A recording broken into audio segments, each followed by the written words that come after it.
But I'm assuming whatever they knew this when they got him, so I'm assuming they're going to make some adjustments with their defense to help him, come along, or they just going to suck it up and like we just going to go all in and keep it moving. I don't understand. I just don't think that's. I mean, I understand getting better, but I would have looked for somebody that had that same skill set, like that has the same talent to put him out there on that team, and then you can just merge them in really quickly and make a playoff run. They're always making that splash higher. It's LA. It's Tinseltown. I get it. More people gonna come to the games. People get more excited. You got Von Miller there. I'll roll the dice. But why do that when you know you got a team that's already on that verge, but he's not gonna make. To me, he does not make them just excitingly better.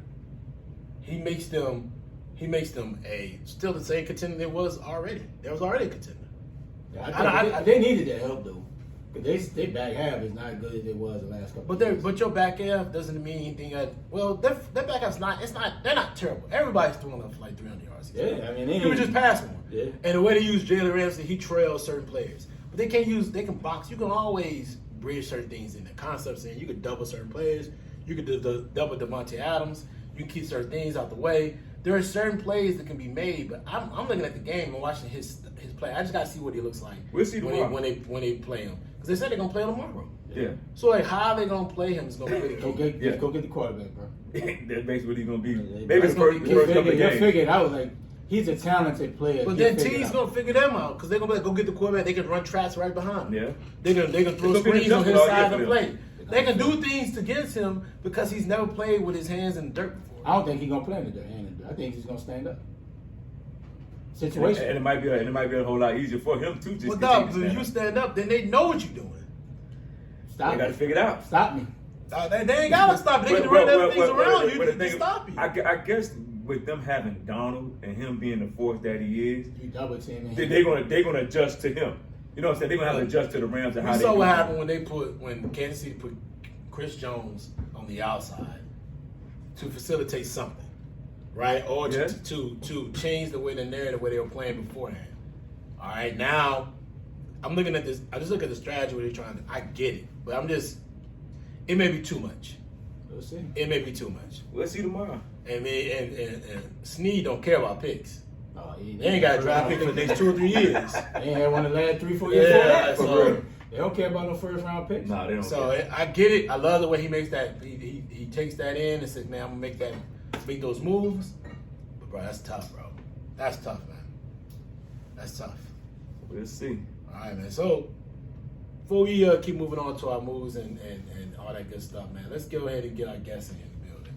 Yeah, we got Boston Globe editor Greg Lee. Greg, what's up, man? Man, we chilling, bro, man. Thank you for getting back on the show, man. And we always love having your expertise and everything you got going on from the journalist standpoint. So we definitely want to get your opinion. And we just talked about the Von Miller situation. What was your thoughts on that?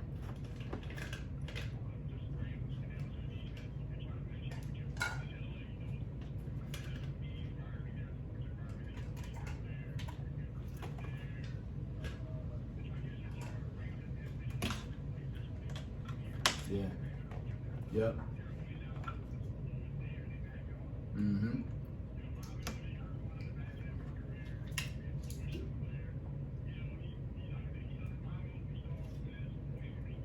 Right.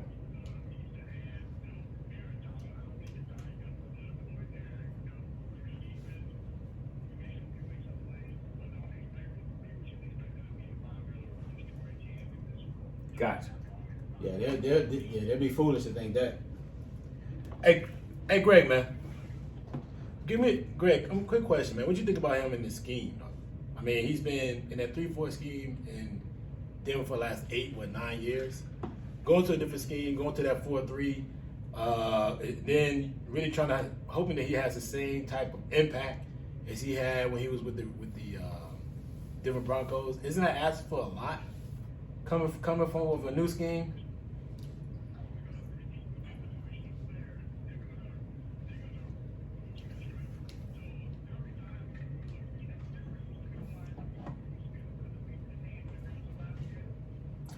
Yeah, I think he did that. But But I think he did that most times when he knew they would come with that pass rush. He knew it was coming, right? So, I mean, I feel like in that 4-3, you know, you're a little bit farther outside than that 3-4. Sometimes you can line up outside that 3-4, get that space in there. You're working with different space when it comes with that 4-3 defense. I'm just looking forward to see how they scheme him in and make him still be as impactful as he was with the Denver Broncos.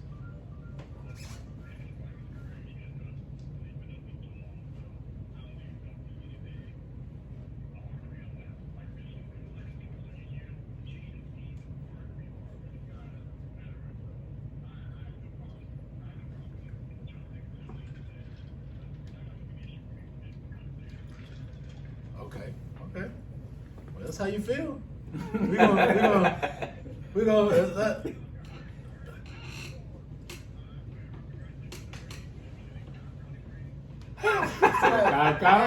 Hey,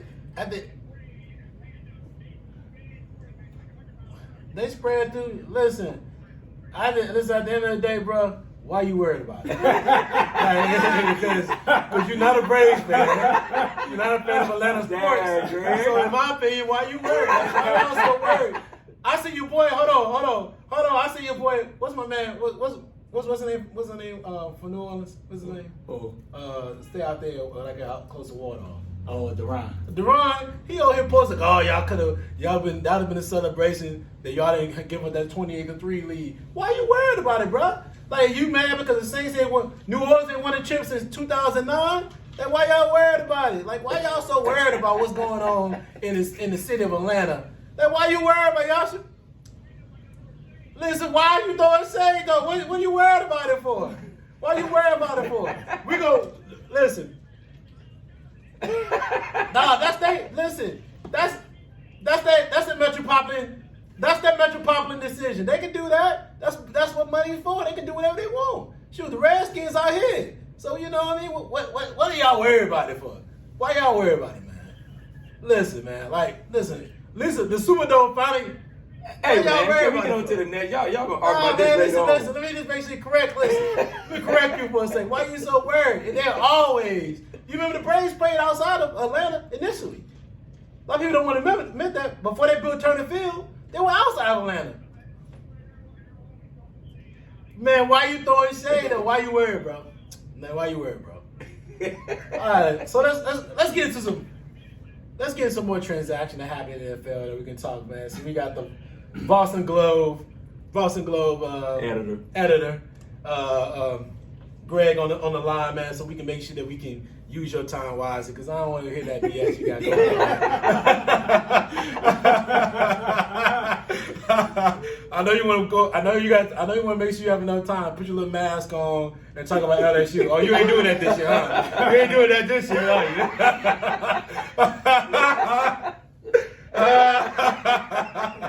They might get about 6 we're gonna get ugly today. So Greg, I'm gonna let you start this.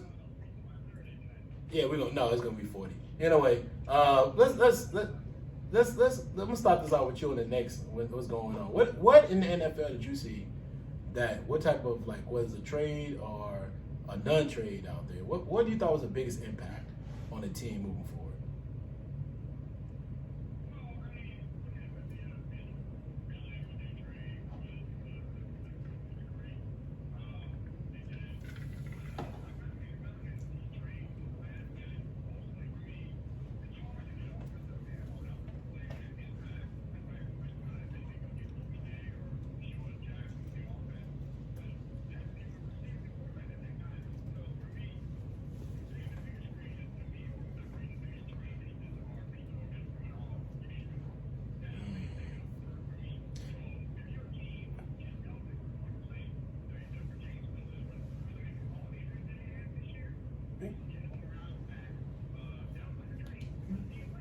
Well, think about Michael Thomas. Give me your thoughts on Michael Thomas. Then we'll go around it. Give me a.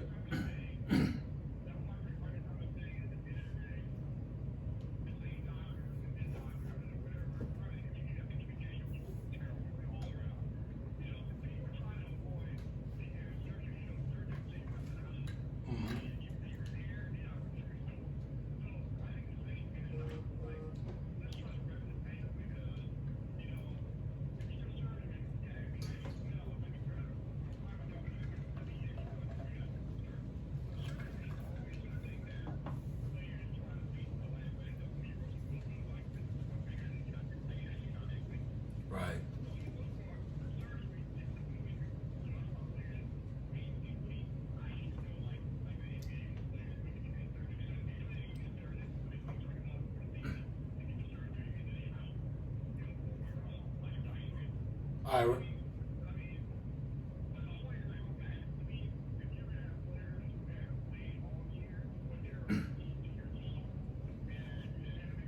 Right.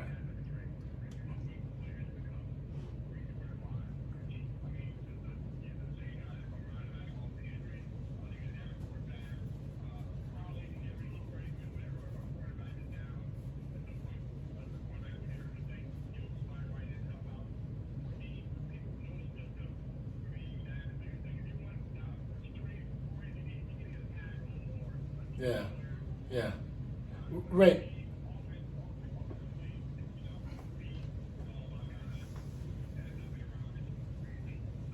Ray, give me your thoughts on Michael Thomas, though. Yeah, that's a good move too. Ray, give me your thoughts on Michael Thomas, though. Ray, hold on. Let me get Ray's thoughts on Michael Thomas real quick. Man, when he had the surgery in June, like, bro, it's selfish, and I get that, you know, athletes. I think nobody wants to have surgery, right? But at some point, when you had the ankle injury in the 2020 season, you knew you had ligament damage, right? And I'm sure he probably got his second opinion, third opinion, probably even got fourth opinion. And I know athletes, I only played through high school, but how much time do you think it takes for a ligament to just heal on its own, right? Like at some point you might need surgery, 9 times out of 10. And to have it that late, I think it just, everybody dropped the ball. Thomas, the Saints organization, you can't go into June with your number one player because you know it's a full 5-6 months injury recovery. So you're talking mid-season now, right? Then you have a setback, like, right, then you might think he might be like, nah, I ain't coming back. I ain't risking it because you don't want further damage your ankle anymore when you truly may not be ready. So I'm gonna just sit out the whole year. Give me. So I mean, it's just bad. I think, bro. How many cats in the NFL sacrificing? Everybody, bro. Nobody's truly healthy.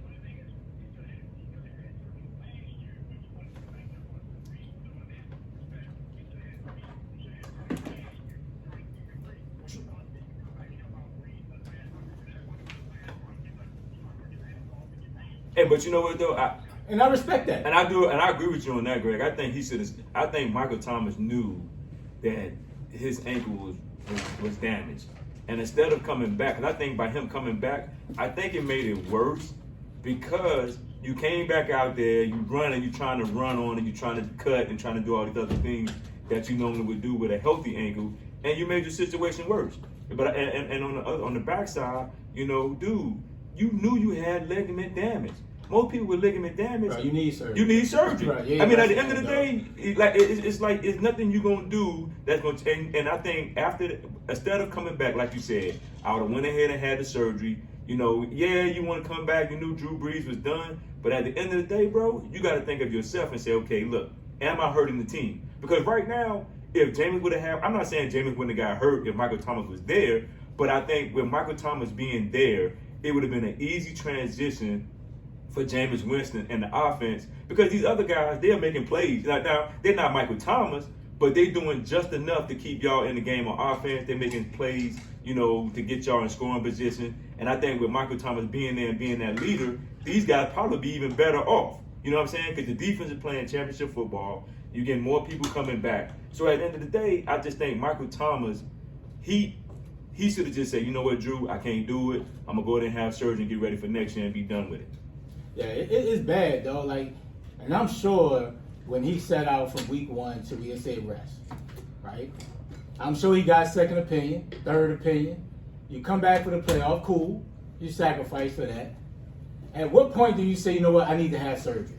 Because nothing's going to change from week 1 to week into the playoffs, right? If they tell you need rest from the jump, you're going to need rest. But if you say you need surgery, you need surgery. So why not have the surgery right after the playoff?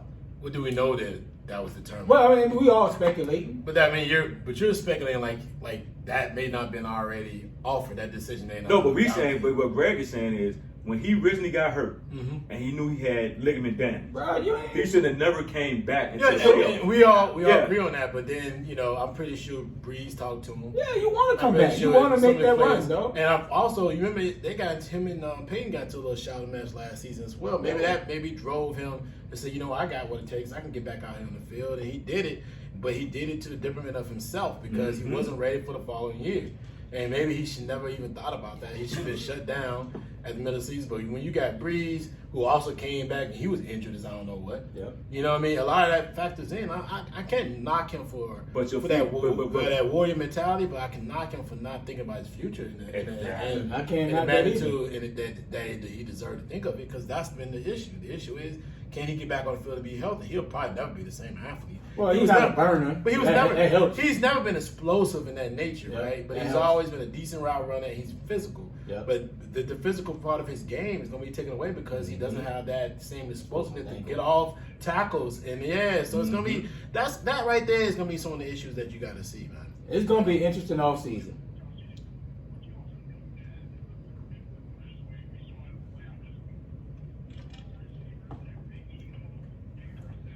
Absolutely. Yeah.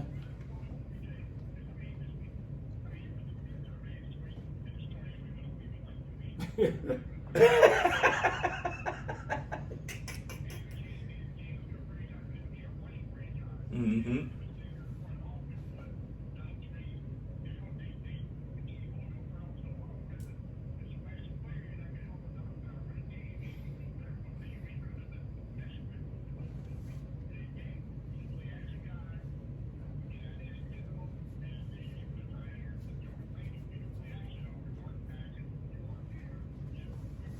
Mm-hmm.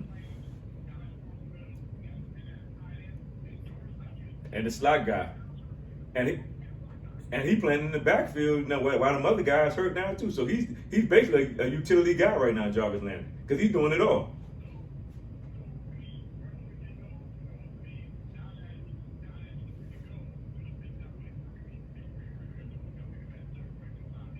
Yeah, nobody doing that. Nah.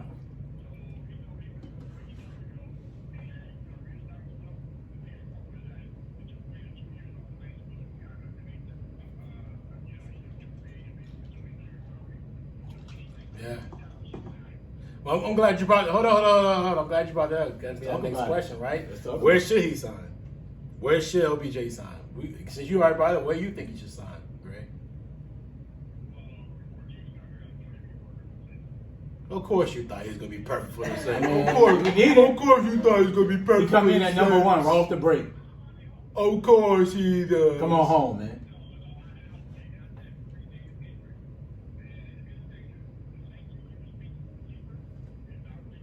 Yeah, they not.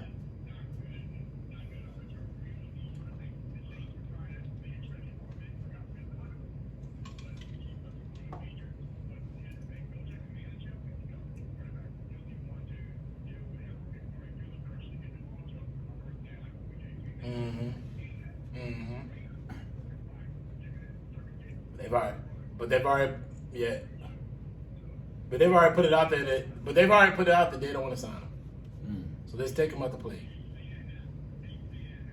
Yeah, but we're gonna go off what they said at this point, right?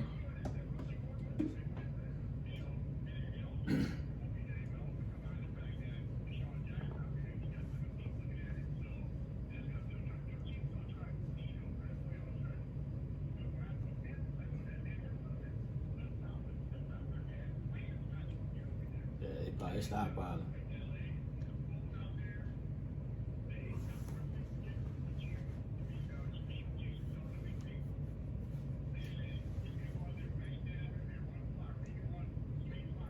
They got Cooper Cup handling underneath, boy. Cup twerking. Cooper Cup is tearing everybody up.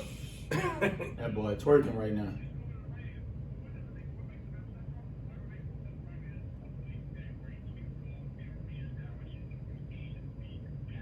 Gotcha. Yeah. Yeah, for me, I look at one of the teams that's not talked about, the Los Angeles Chargers. Keenan Allen is more of an inside slot guy. He's not taking you over the top. He's not going deep. Mike Williams, you don't know what you're going to get with this dude from week to week. Yeah. OBJ can come in there and be the second option right off the break. You got a young, dynamic quarterback in LA.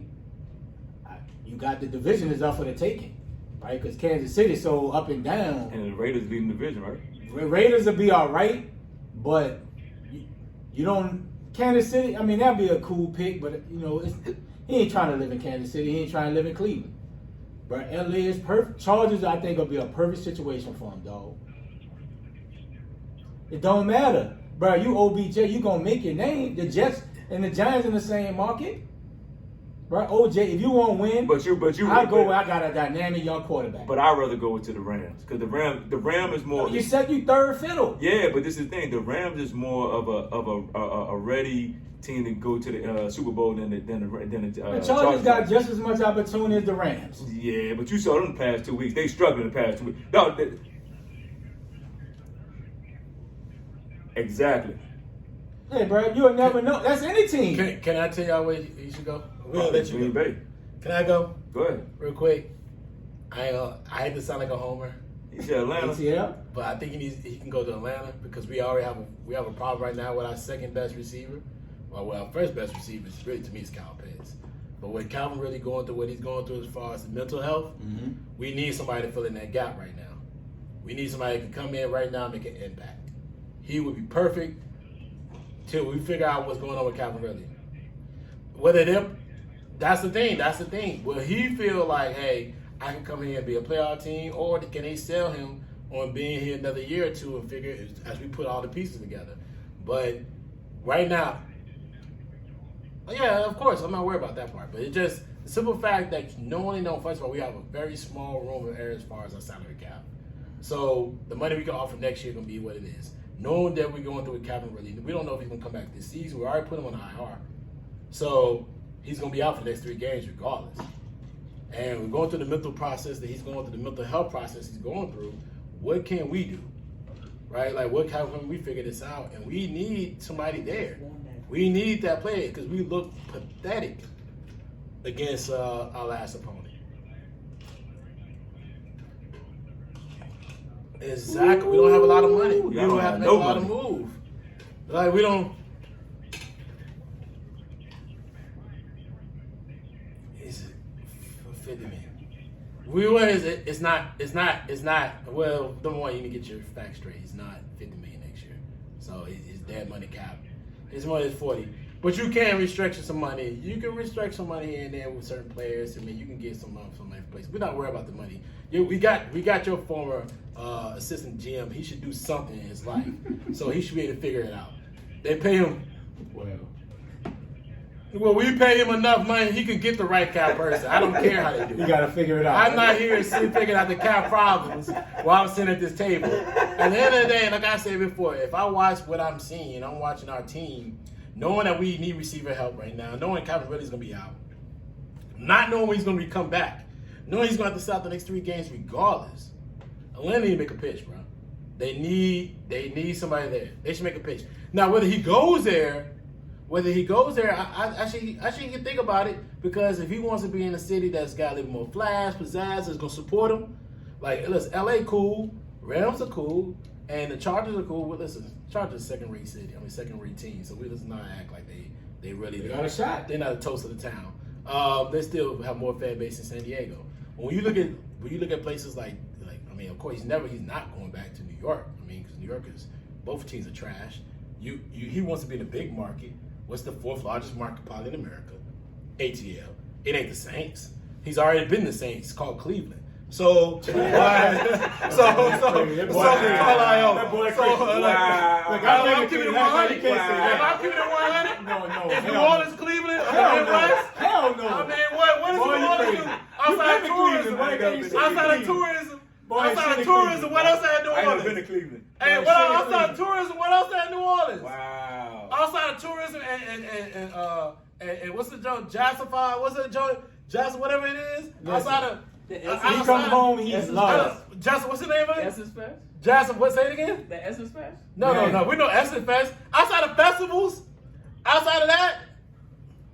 Bro, the Browns are no, terrible. you talking about Super Bowl winning. I'm talking about OBJ wanting to be around an organization Be out in the open. that has something. What is in New Orleans outside of you can't put a price on being home. And when you playing for the Saints, bro, you're gonna be loved. What the? Yes, you can put a fan price base- on being at home. The fan base, you coming in the middle of this season being the number one receiver.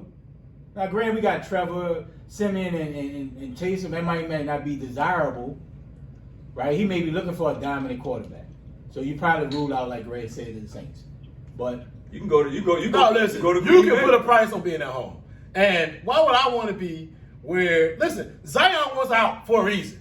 Let's just keep it 100. Like, AD went out for a reason. Let's keep it 100. Like, there's a reason I'm a superstar player. I don't want to be entrapped I ain't gonna say what I'm about to say. I'm gonna be entrapped in the city of New Orleans.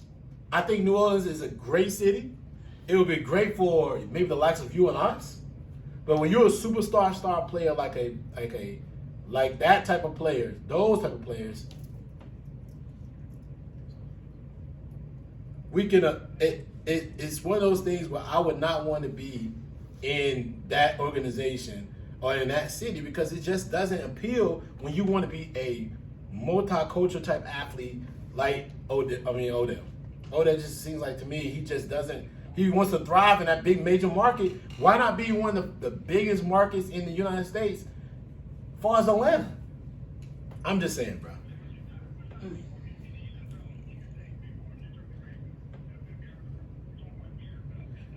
Did you own Mike? Did you own Air Vicks?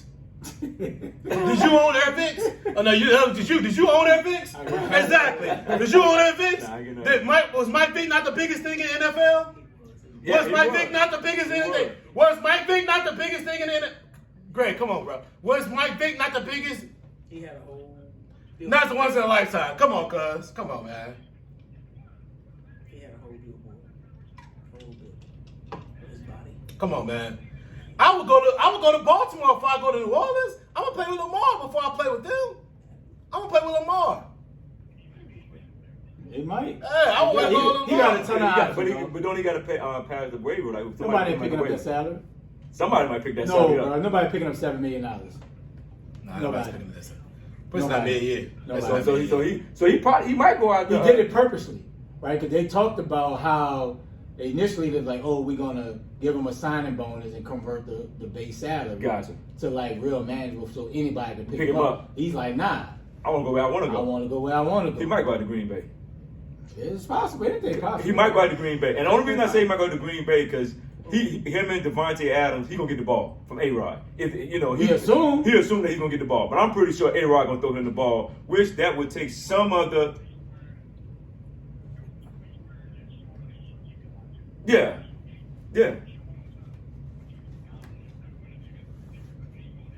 They gonna show Green Bay. They show Green Bay because of Green Bay is the market.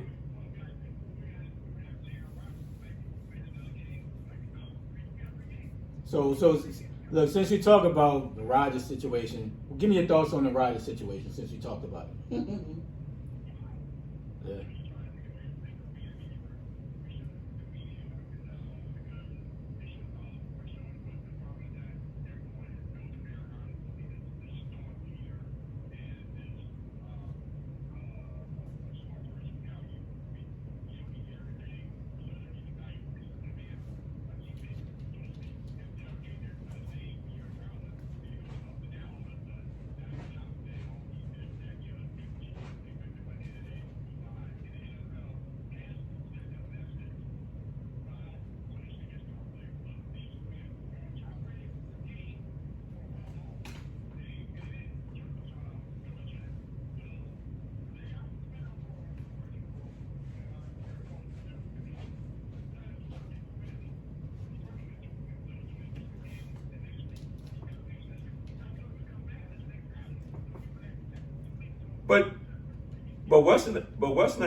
But Greg, but Devontae Adams only missed one game. Is he back this week?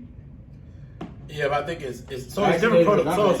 So there's different protocols for different things. Okay. Right. Gotcha.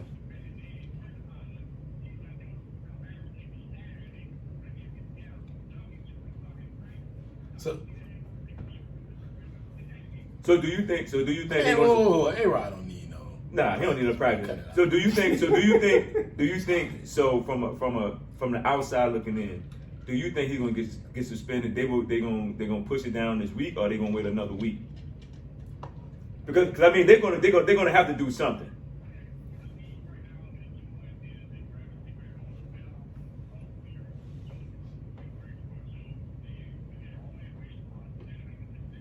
Yeah, they're trying to figure out how many times he's violated. Gotcha.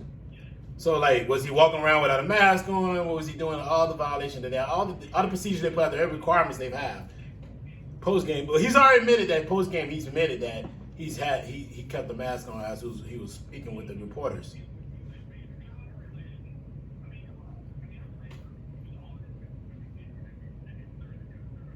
Thursday game, and so. And the thing about it is he's not vaccinated. The procedures actually changed. Gotcha. The requirements changed. Yeah. Non-vaccinated and violating other areas. Go ahead, Greg.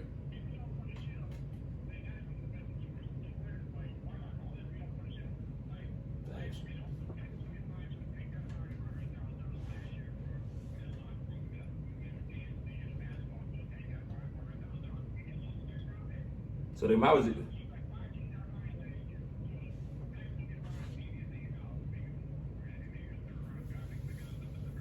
So what you think the punishment should be? Do you think it should be 3 games and a fine for A-Rod? Or 2 games and a fine for A-Rod? He already missing 1. He missing a big game against Kansas City, and like you said, he got Seattle on the way.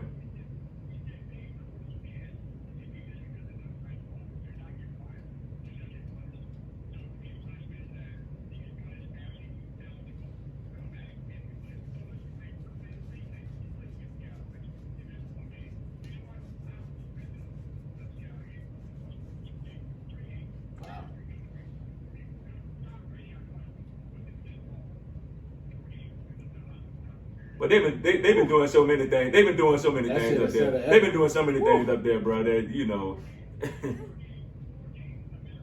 woo, that's a lot, bro. Woo, that's a lot. Woo.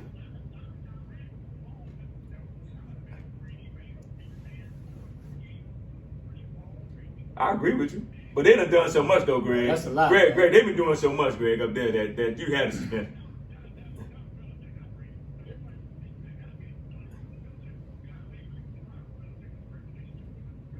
Oh, without question. Without question. Yeah.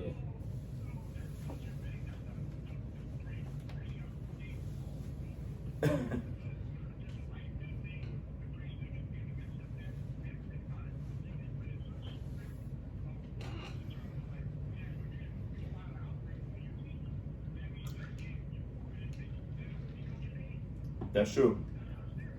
Yeah. Mm-hmm. Ain't lying.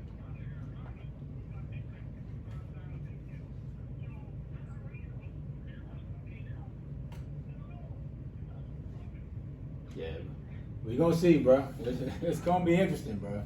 It's definitely a bad look on A-Rod.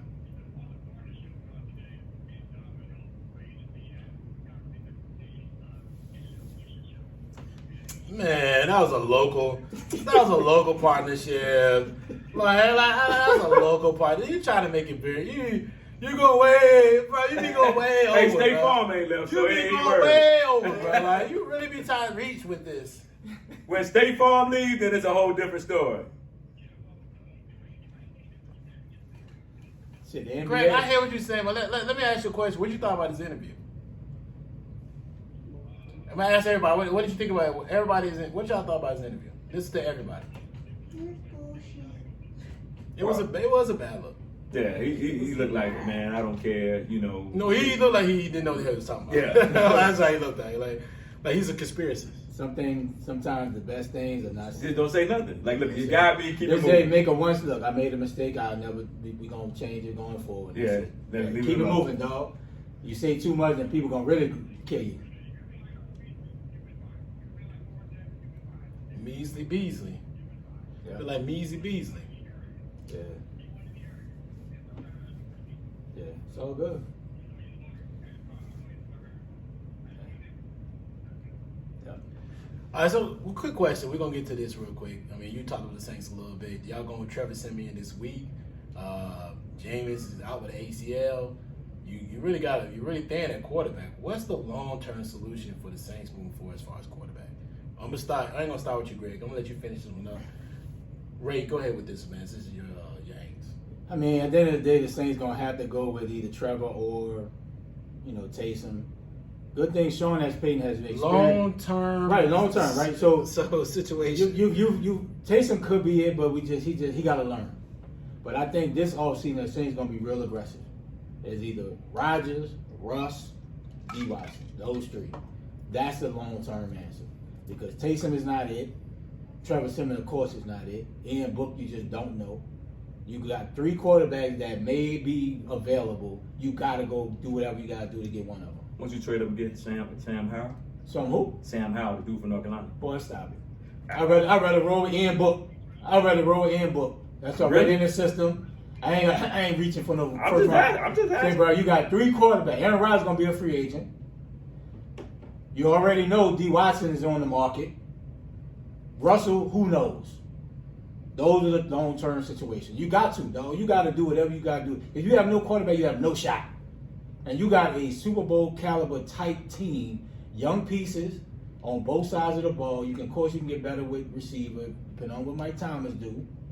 You just need a quarterback. And I think those are the 3 pieces I think long-term the Saints need to go after. You got to do what you got to do, dog. Makes sense. Got to do what you got to do. Yeah, because you're right. The 2 that y'all got, They ain't dance. Of course, we know they dance, but it's good enough to win some games, right? Because if the defense plays well, you can play just enough on offense. It's been proven, right? But you need a dynamic quarterback in today's NFL, and those 3 guys, I'm putting them at the top of the list. Yeah, for y'all, for long term, because Taysom Hill, he needs to just continue to be what he do. What he do, dog? Nothing wrong with that. Look, and you getting paid. Cardell Patterson said it, bro. They want me to play DB, I'll play DB. Exactly. Do what you do best. Exactly. You gonna get your money. Now, if Sean Payton get through this season, my boy should be coach of the year. And make a playoff run with what he got going on. Coach of the year. He should be. But he gonna get snubbed. But I do think long term, it got to be one of them 3 veterans that somebody, whoever is a quarterback, that's going to be a free agent next year. Y'all going to have to get one of them. Because them 2, I'm surprised that he put Trevor Simeon before Ian Book. For real. Man, Ian ain't ready, dog. Well, Trevor Simeon didn't look ready. But he didn't play bad. He didn't look great. But he's okay. And with your defense, you don't really have. Yeah, he's okay. His margin of error, Because that's when he almost threw that pick in the end zone. His margin of error with that defense is you can make some mistakes with him because with that defense, they're gonna keep you in the game. Yeah. So Greg, clean this up. End this for us, man. Like what's the long term solution for the Saints? Ain't lying.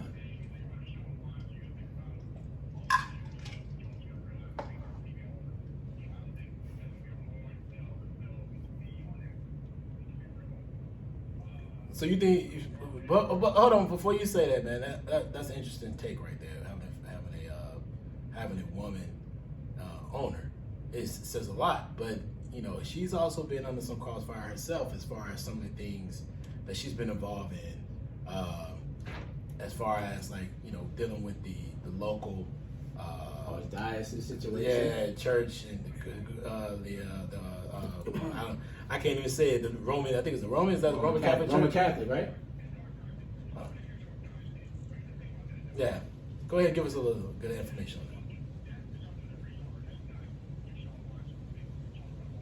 that. That's true. Okay.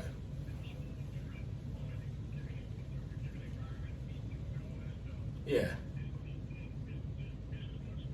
But I bring that up because she's not against the she's not against the limelight. She's like somebody that seems to for me that doesn't.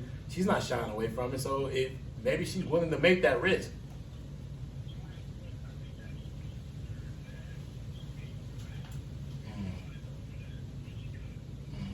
But if that can get y'all over the hump, she really needs. I mean, at the end of the day, 'cause like you said, you don't have no quarterback right now.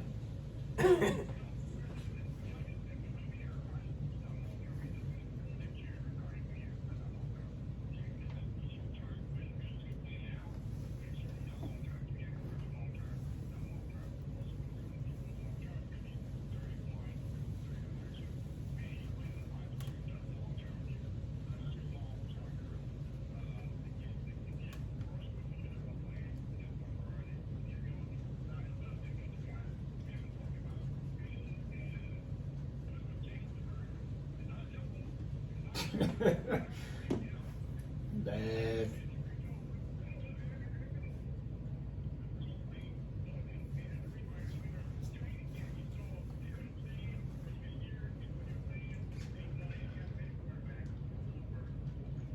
Time to taste it.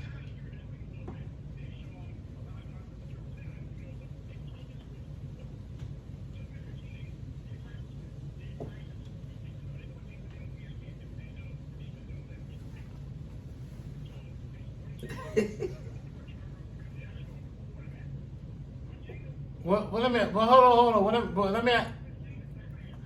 Let me ask this question. Whoa. But your organization, are you about championships? Or are you about winning games? Are you because do you think you can win a championship? Do you think you can win a championship with James as quarterback? Stop it. No, you can't. Do you think you're gonna win? Do you think you're gonna win the championship this year with James if he would stay healthy? You got a shot. Oh, that's what you got him for. You got a shot, dog.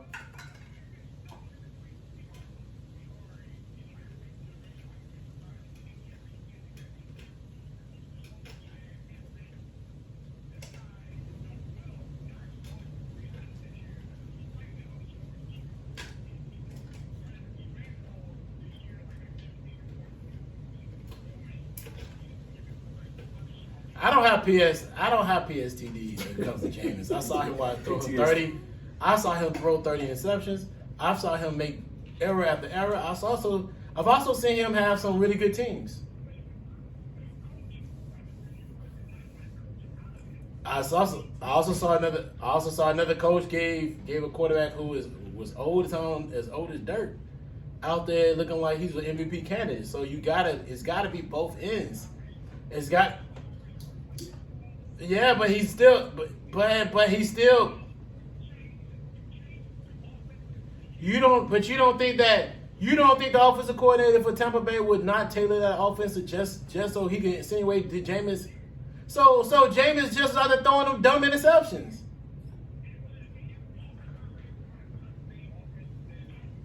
Yeah, but Jameis. All I'm trying to say, man, is at the end of the day, bro, Jameis was not winning the championship this year. He wasn't going to win the championship this year.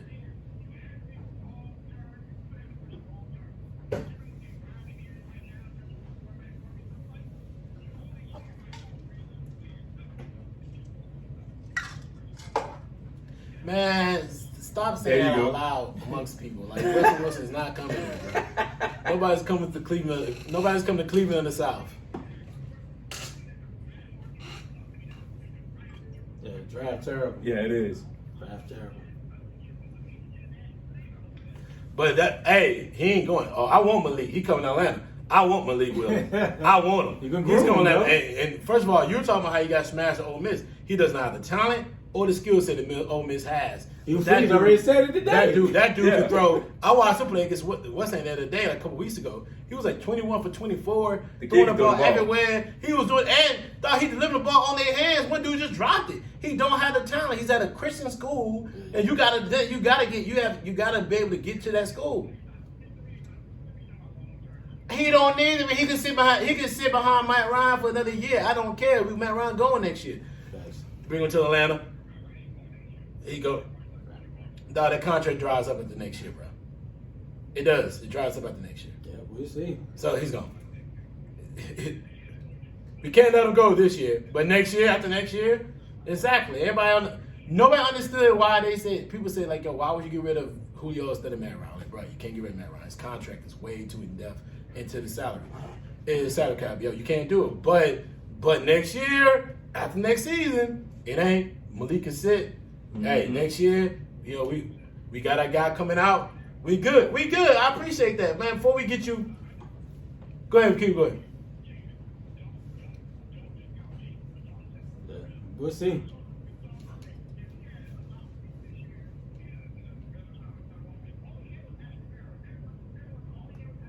That's all you got this year. So listen, Yeah. listen, man. Listen, I hear what you're saying. Listen, I'm a discount. I don't care. Anyway, so before we get you out of here, man, we're gonna get you out of this. We're gonna get you out with an LSU question, actually. But before we get you out of here, I'm gonna keep you on for a couple more minutes. Like, come and do our NFL pick'ems with us. I want to hear what you gotta say about our pick'ems, man. I want to see how you do this past week. All right, so next week, right now we got NFL pick'ems. We ready? You ready, Greg? Man, you ready to go with us? You know, we good. I'm good at this.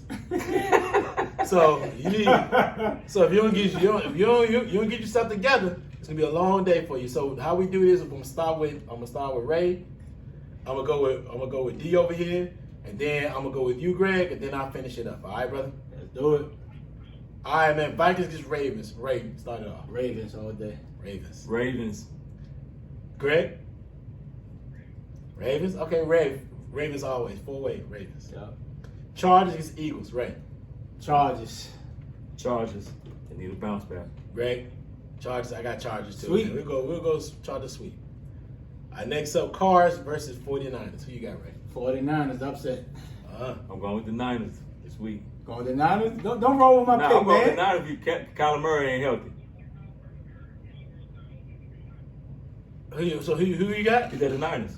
So Kyler, hold up. Kyler Murray's hurt. Got an ankle, right? He's still gonna win. I got the Cardinals. Lord have mercy. Oh no. He's still got AJ Green. And right now, I look at it like this. Cool. No, that was one play. He's still been balling. He's still been playing well. He's been playing well, bro.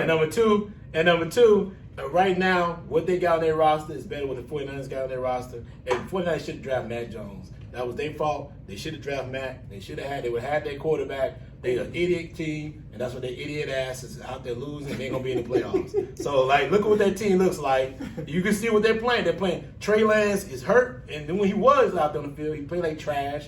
And what's the name is not that good either. They should have went and got Mac Jones. I told everybody should went and got him. They had their quarterback. Anyway, moving forward. All right, so Titans against Rams. Who you got, Ray? I'm going to go with the Rams because Henry out. That's the only reason. Rams. Greg, who you got? Titans. You got Rams? I want to pick the Titans, man, but I I don't care if he was playing or not. I just don't think. I think he was playing. They would have ran down their throat. They would have ran the ball down their throat. Even if he would have played, I don't trust because those boys gonna have to make some plays every now and then. Tannehill? Yeah. Better when you got And I to don't remember. trust Well, if Julio's healthy and playing well, and then Julio's that's dependent. Julio's ain't healthy. You can now they can. Yeah, but he balled in the game. Now he balled last week. He balled. He won. Julio was hurt. Julio was hurt. Man, Julio been hurt. Dog, Julio. That's why people don't mad. People were mad when they traded Julio. I was like, bro, Julio gets hurt too much. Man. Like at this point, Julio should have just stayed in Atlanta. He didn't have to play every down. There's no expectations at this point. Bro, you should have stayed in Atlanta. They would have got better bits. Anyway, all right, man. Packers against Chiefs. Ray, start it off. Who you got? Chiefs all day. They bounce back. Chiefs. Who you got, Greg? I got the upset. Got the upset. Jordan I Love. got Packers.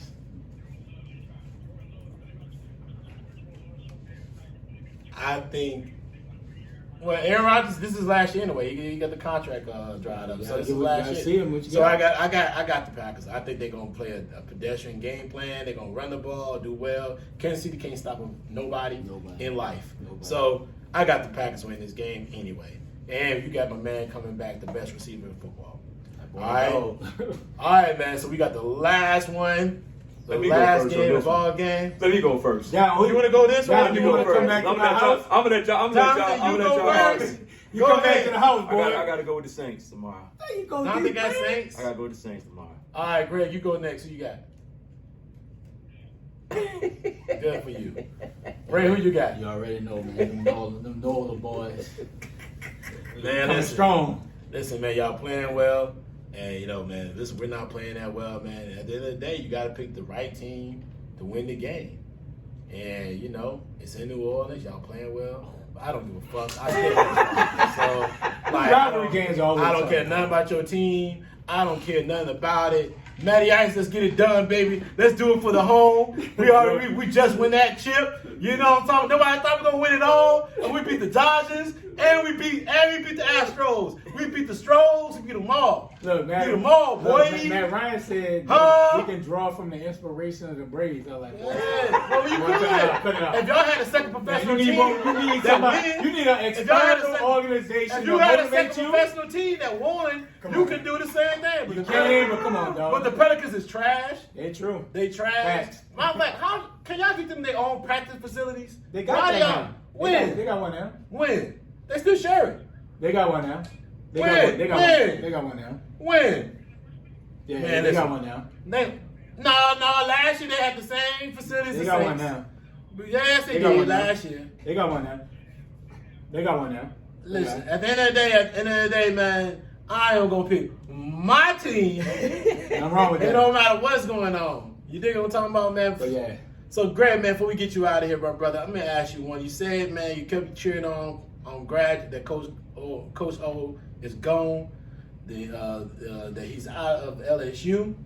Give me your thoughts on the state of the program right now, man. What do you think LSU needs to do moving forward, and what head coach would you like to see? What future candidate would you like to see as the head coach?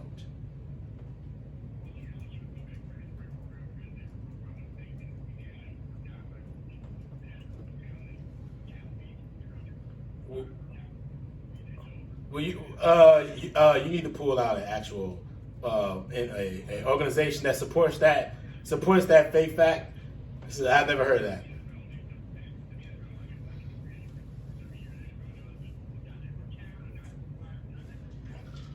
Okay, I know what that means, but I also know that you're like behind Alabama as far as the most players in the NFL from the state, right? You are.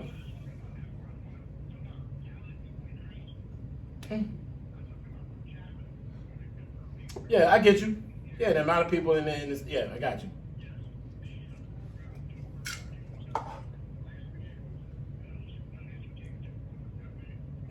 Come on, man. Come on, man. Come on, man. Come on, man. Come on, man. Like, come on, bro. Like, come on, bro. Okay, I get you. Okay, I'm not gonna cut you off. Go ahead. I ain't gonna cut you off no more. Go ahead.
Let me ask you a quick question about Mel Tucker.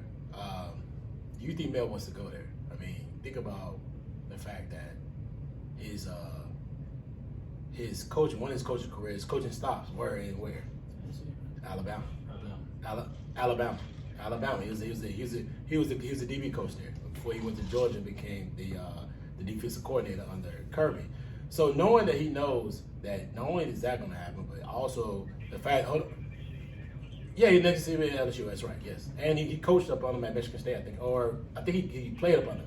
He played up at Michigan State. So knowing that you're gonna have to see Nick, first of all, Nick ain't retired in the next 10 years. So you know they're gonna have to see. Man, Nick gonna be 80.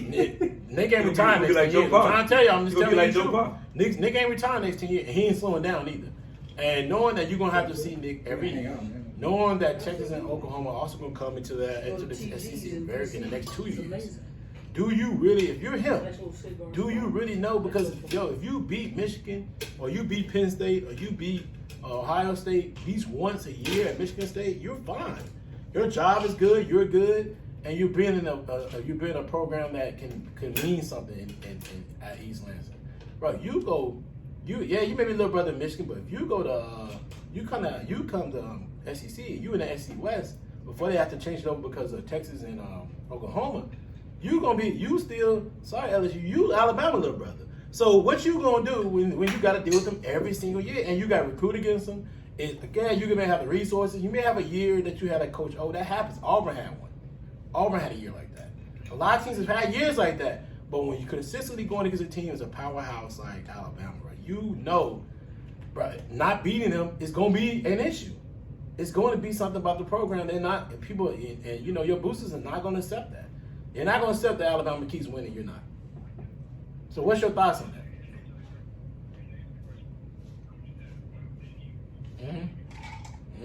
Okay.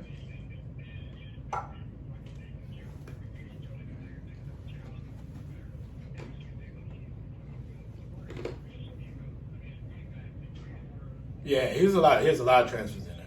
Yeah, there's a lot of transfers.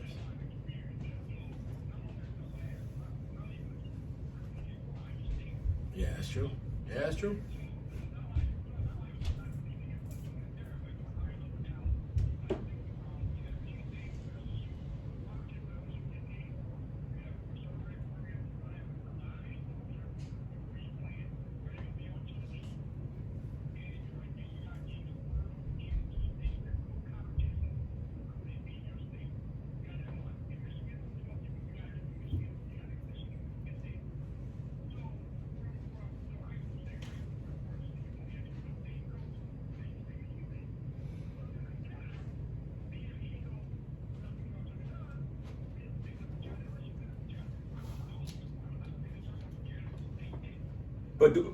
But do you think? You is fearful. But guy that keeps winning all the time. But this is the thing though, Greg. What do you think about? Let's say you say you need somebody for 10 years. But you know them fans at LSU, they're not trying to make it 10 lose. years. Yeah, they can't wait no 10 years funny, talking about bro. you losing. You beat Alabama, you ain't making it you 10 lose years. 4 in a row to Alabama, and then not even that. You got Oklahoma who's coming in, and you start getting smashed by Oklahoma a couple of games, and hey, bro, he gonna.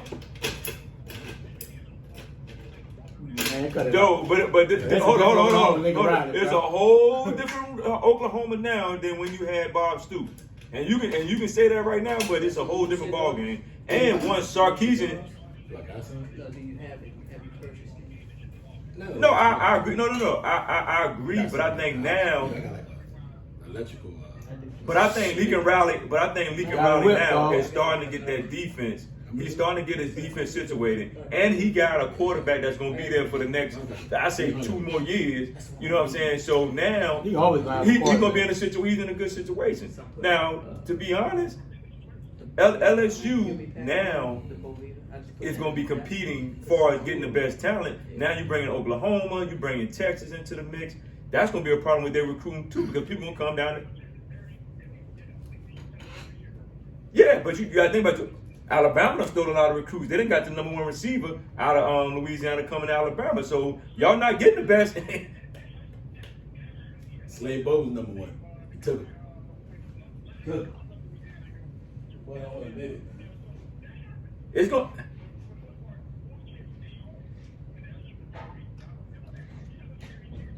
That's true.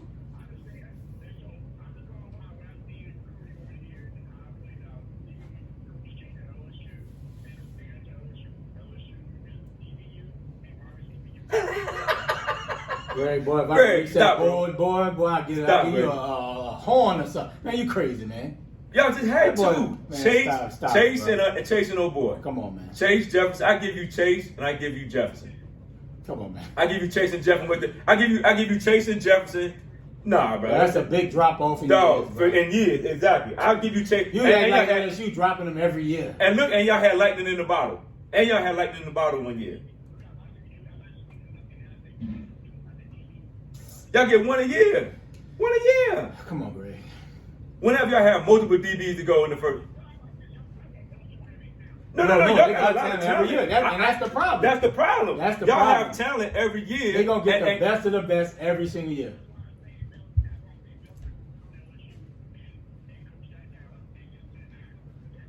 Okay. The only thing I say about Mel Tucker, bro, with the whole race, you know, people still racist in LSU, down in them little country parishes.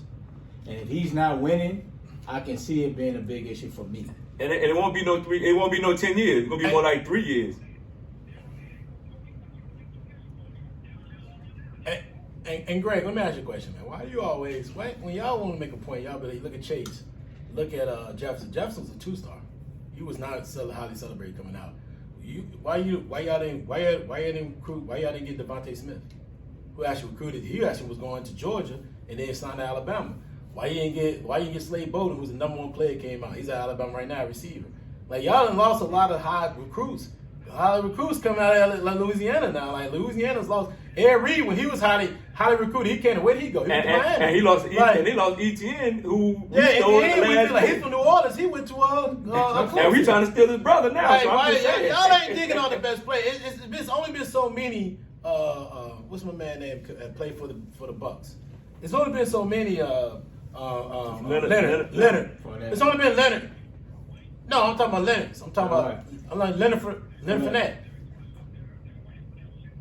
It's only been so many though. It's only so many players who stayed in the state and played there, bro. No, hold on. You named them. So is Alabama. Alabama's #1 right now. But you're talking about Alabama's #1 right now. That's been over totality what Nick's been there. No, they're not winning. That's the point I'm trying to tell you. They're not winning. You can't win. Nick Saban got 6 chips at Alabama. He got 6.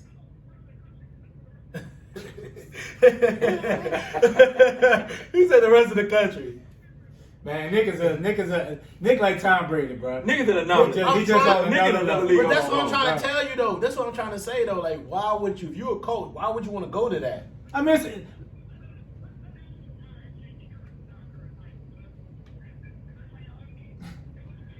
LSU has talent, bro. We'll never deny that. LSU got a lot of time. I think They the always shortcomings. got talent. I think the shortcomings. We'll see about it. I think the shortcomings with LSU is that Nick got that well-oiled machine over there, and I think Nick is training them. Nick has got them boys in the right frame of mind to say, you know what, I don't care if we lose every game, but we gonna beat them across the way. No, Nick though he want to win every Everybody. game. Yeah, he want to win Everybody. every. He want to win every game. And then you realize you got Bama Jr. over there in Athens. They doing what they doing. They put on the top talent. So you gotta realize.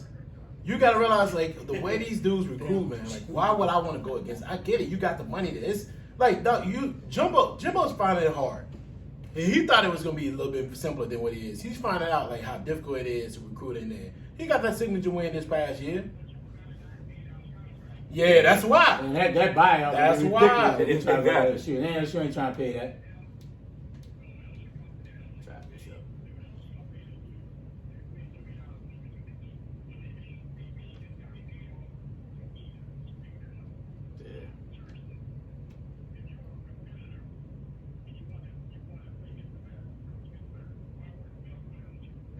I don't disagree. We'll see. I think for him,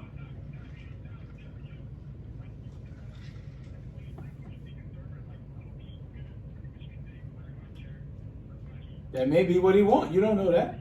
You don't know. But you know what, Greg? I think everything that you're saying is true. That coaches have egos, but at the same time, I think that Mel Tucker's looking at the scenery too. It's like, okay, Coach O won a championship, and they're already getting rid of him. You know what I'm saying? And most of it's for off the field stuff that he did to himself. But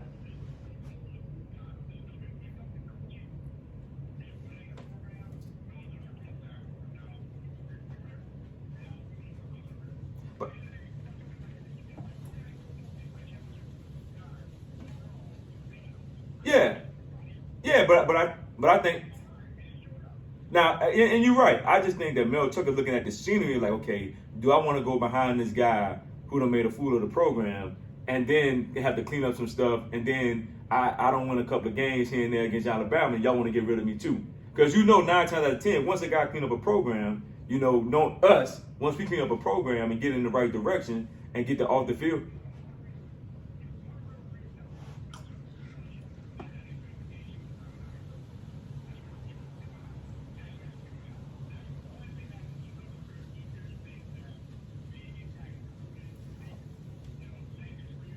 Yeah. I got you.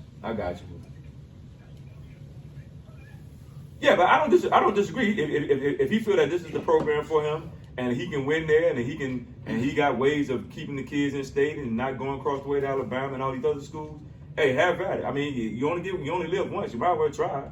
It is what it is. We'll see, man. It's gonna be interesting.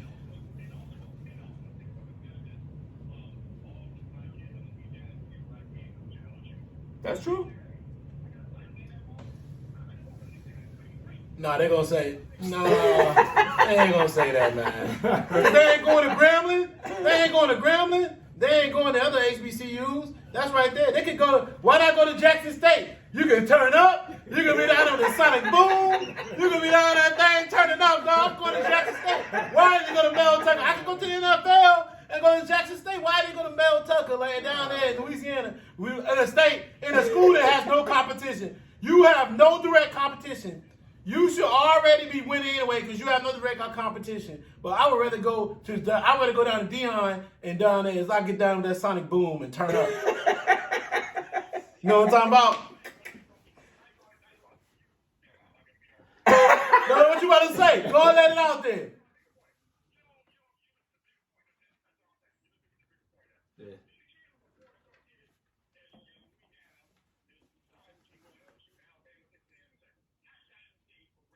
I'm just saying, but they could though. We're gonna get them back. And then what y'all gonna do then? Oh yeah, I know. Oh no, it's gonna change. We're gonna see, bro. It's gonna be interesting. We're gonna change. Well, guess what? The Argument Brother podcast will be influential in making it happen. I tell you that. Yes, sir. That's what we will be doing. Yes, sir. I'd rather them go to Grambling and then go to Louisiana State and play there. And for what? To play for what? You get the same NL deal that they gonna get at Louisiana State. What they gonna do that for? I'm gonna go down. I'm gonna send them. Any high recruit out there. Any high recruit out there. Listen.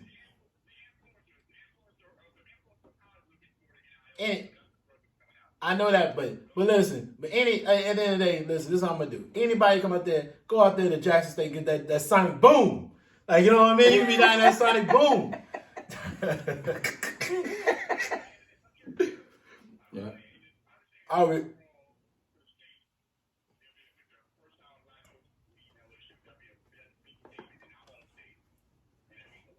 It means a lot to you. We'll see, bro. But you got a black coach in your home state at Grambling State University. All right, man.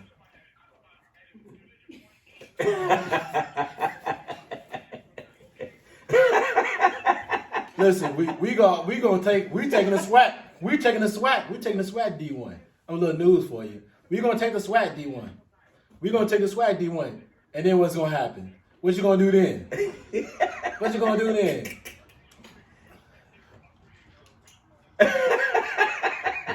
Listen, Greg. You're LSU alum, right? Right. Say you're what now? Say it one more time. With Xavier.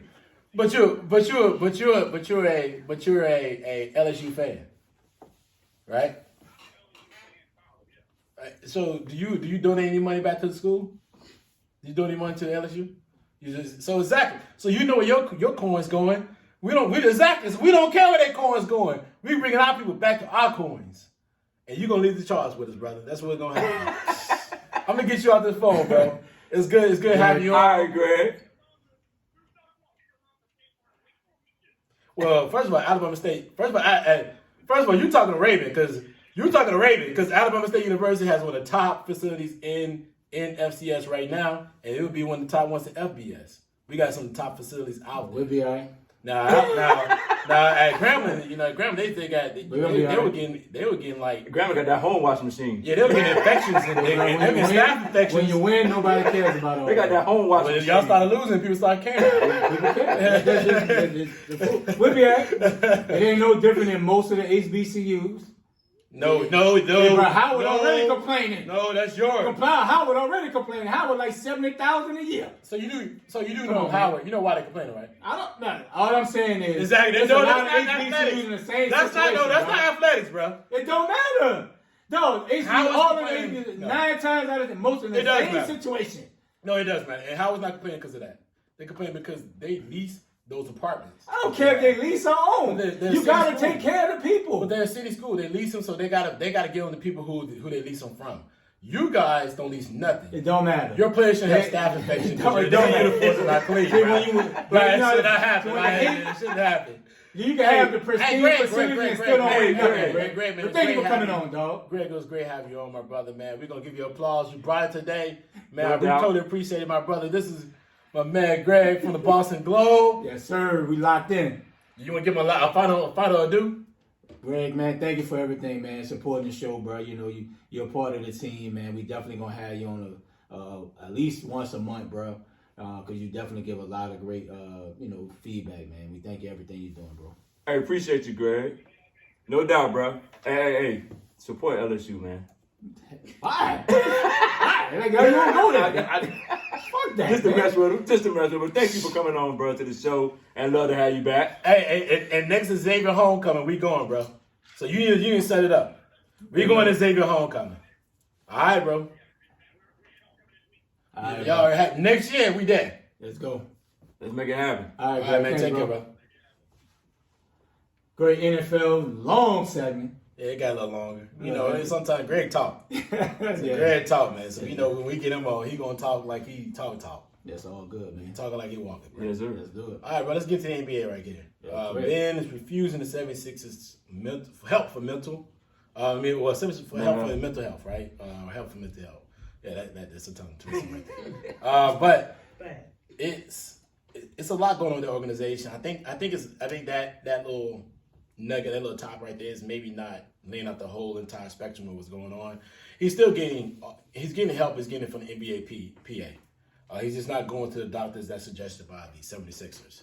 So I guess what our thoughts would be on this, and Ray, you wrote this question down. What was your thoughts on what's going on with Ben? And he's still getting help, but just not with the 76ers. What's your thoughts on it, the situation? Man, when you're in that situation, man, if you need help, why not get it from a collective group, right? You might have a beef with the Sixers, but at some point, bro, they trying to help you to get on the court. If you truly want to get on the court, whether you getting help from the NBA PA, or the Sixers want to give you help, bro, the main thing is getting you mentally right so they to just function as a man, right? It's probably bigger than basketball, but at the end of the day, bro, you're getting fined every game. 260,000. At some point, bro, you can fake it till you make it. If you want to.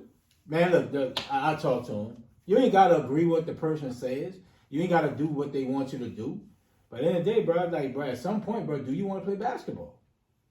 I just think this whole situation Has been a trade the debacle. boy, bro. It's a mess. And I think that's what it is. I think he's true. He might have mental issues going on. I'm not in his head. I'm not around. I don't know. I just think that this thing has been a mess on both sides, and I think I think at the end of the day, the Sixers need to just go ahead and trade him and move on. Because I think this joker is going to ride this one out. Yeah. And I think this is one of the situations. People use mental health, and some people have it. Some people use to get certain things. But I think in this situation, with him being the age that he is, and the pressure that he has on himself and people around him, I just think Philly just need to cut ties, trade him, get what you can for him, and keep it moving. Because it's gonna be something ongoing the whole season. He just does not want to play with them. Yep. Whether he get help from the NBA Association, whether he get help from the 76ers doctors, at the end of the day, it still boils down to one thing. He does not want to be there. So they just need to trade him, move on, and quit this saga and just keep it moving. Yep. Because it's always going to be something. So you might as well just move on from it and keep it moving. I mean, I don't have a problem. I think it's conflicting because he's there to work with the training staff and some of the health doctors there, but he doesn't want to work with them as far as his mental health. Now he values his mental health a little bit more, and he feels like going offline would go off the script. I'm not sure if the same situation that maybe same thing's going on with Calvin Ridley, where he wants to use outside doctors pertaining to using Atlanta doctors, but the Falcons support his decision making a little bit differently. So I feel like the 76ers probably should just maybe lay off of him a little bit, give him another month. It's only beginning of the season. The team is not down by much. I think they're like maybe second or third in the division. They're not terrible right now. They're still playing well. Yep. And allow them the opportunity to kind of just let them build what they need to build, and then when he's ready to come back, he's going to be ready. Now, you do have to put a timetable on some of the situation because you got to put a cap on the situation in general because you don't want to be able to allow this to run the organization with his decision making. But at the same time, you just can't. I'm not totally upset about that factor. I feel like some of the factor in is something like the Big Ben. I mean, what was Big Ben? Ben has just had to figure out where he's ready to play and when I don't know if there's ever a clip to your mental health. It can be that. It can be. You need to understand this can be a lifelong situation. Mm-hmm. Yeah. This can be something affecting for the rest of his life, but he just has to deal with it in ways and cope with a certain mechanism that's going to help him become the person he wants to be moving forward. Eventually, he'll be out of Philly. But right now, I just feel like he needs to get back on the court so he can just at least feel that game again, feel that love again that he had one for. Yep. So I feel like that's just a stopping point. Let's get to playing basketball and get him out there. Yes, sir. All right, let's talk about the Celts. What's going on? Smart comments were very interesting. He said, he factored a lot of things. I'm paraphrasing. He talked a lot about just the two star players trusting the team, their teammates. And being able to pass the ball at the right time and understand they need that trust in their teammates to make sure the team is successful because teams are figuring out how to play those two guys. When we talking about those guys, we're talking about Jaylen Brown, and we're talking about Jason Tatum. So I'm gonna start with you on this one, man. What do you think? How difficult can that be moving forward with him making those type of comments? I think this was going on since last year. When they had to blow up last year and they had all these team meetings about what's going on and why the team is not successful. Because when you have two guys like Tatum and Brown who can get to the cuff, who play good defense, who are all-stars in the league, you should be winning. You should be winning at a higher rate than what they are. And they're losing the teams that they shouldn't be losing to. And I think, Marcus Smart, he's a guy who's going to give you all every night. Yep. And I think that you have to, when you surround your players with Marcus Smart and other players, you have to trust those players. You have to trust your teammates. And when you try to do it on your own with just them two, you're not going to be successful. Now, granted, they are the superstar and they should carry some games, but you got to have the people around you to make plays as well, which, you have to trust them. They're on your team for a reason. You know what I'm saying? And if you're not willing to trust them and you think you can just do it by yourself, you're not going to win in the NBA. You're just not. You got to have your role players play to a high level, but you also have to be accountable. Your superstars have to be accountable as well. And if they're not accountable, then it is what it is. So I think they need to work through some things, get their mind together, and just put it all together and move forward. Yeah. Keon talked about years ago, man, Tatum, that dude. He's not that dude, though. He's good. He's an all-star caliber player, but I don't see it. Right? In the NBA, one player can carry a team to a long way, but smart comments are dead on. If you can't make other players better, you won't go nowhere in the NBA, right? You need, and granted, Boston don't have the best roster, right? Smart just probably frustrated how Adoko is using him. Even with Brad Stevenson, he wasn't using him as he was at Oklahoma State. The boy led the nation in scoring in Oklahoma State. Mm-hmm. So he can do it. It's not college, man. But I'm just saying, it's not, like you said, it's not college. At the end of the day, he has it. You just don't lose what you've done in college and come to the NBA and lose it, right? But he's right on. Jaylen Brown and Tatum is the guys that are going to have the ball in their hand at least 70% of the time. They have to make other people better and be able to get better shots. Tatum I know it's just 7 games, but he's having a bad year so far. He's not shooting the ball well, right? So when you're not shooting it well, get other people involved until you get your rhythm. And they're not going to go anywhere. From their rookie year to now, they've underachieved every single year. And I think Tatum is falling so much with that 3-point shot. He said he was shooting so many bad threes, bro. He said on that step back, bro, be 50 feet.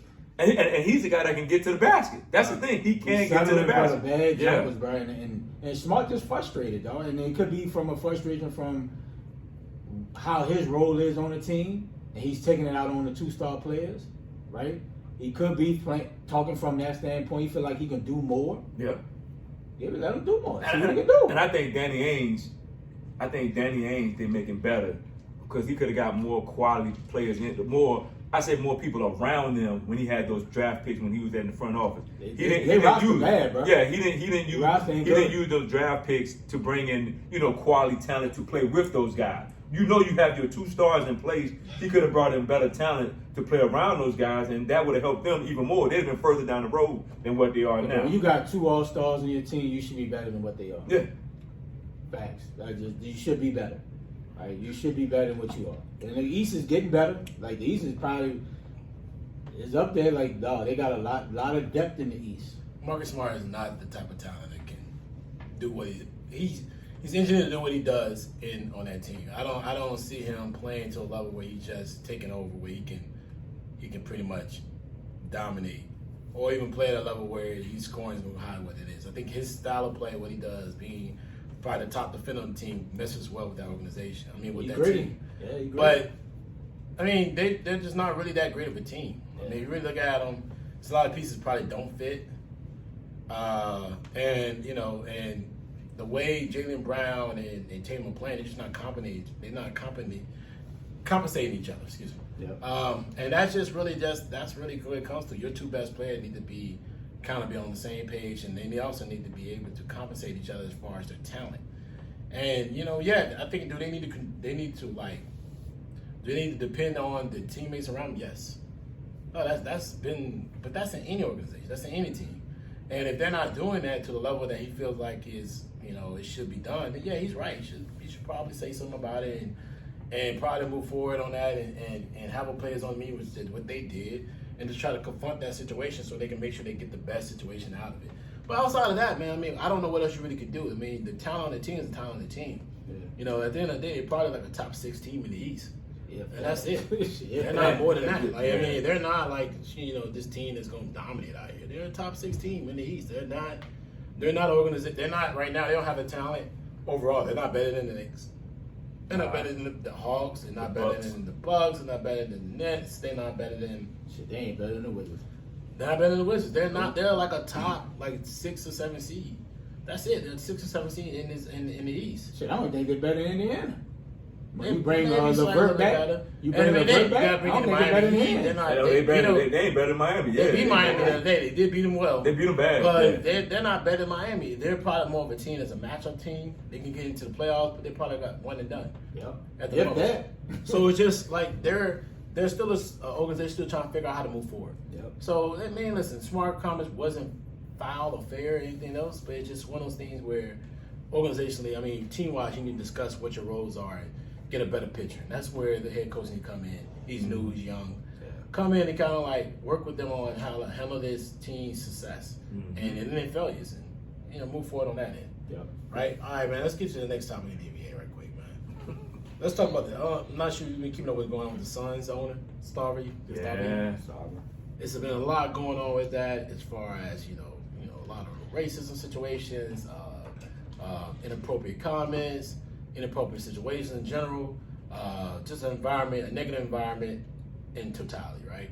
So, D, man, let's start with you on this one. Like, what do you think about what's going on, and how can they clean this up moving forward? I'm not surprised. I mean, I just hate that people take so long to voice their opinion when they're in those situations. Yeah. Because it just didn't start this year. It's probably been going on 4 years.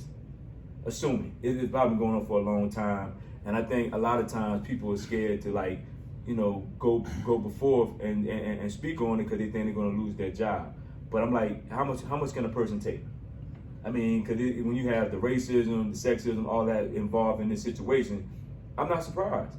I mean, a lot of these owners, they billionaires, so they figure that their money can buy them out of anything. So it is what it is. I can say what I want to you, and you just got to deal with it. So I just hate that people wait for years and years, take a beat down, then all of a sudden wake up one morning and say, hey, now I'm going to talk. Yeah. You know what I'm saying? If you stop it at the door, then you don't have a lot. You can cut out a lot of this foolishness. And I think that the NBA needs to do a thorough investigation. Like it has to be thorough, and let the chips fall where it may. You got rid of the guy in the Clippers. If you got the same thing going on here, you got to make it happen with him too. And that's just what it is. I mean, he's gonna be mad. He's gonna feel some kind of way, and of course, he's gonna try to get his own people in there to say, hey, okay, he's a good guy, blah blah blah, all this. But at the end of the day, if this is going on, you need to make it. The NBA needs to make it happen. Hey, we got to move you out the door. Yeah, bro. When there's smoke, there's fire. Exactly. So, bro, these people ain't saying it for no reason. You know it happened. Yeah. It might not have happened in certain situations. Like James Jones said, he's never heard it.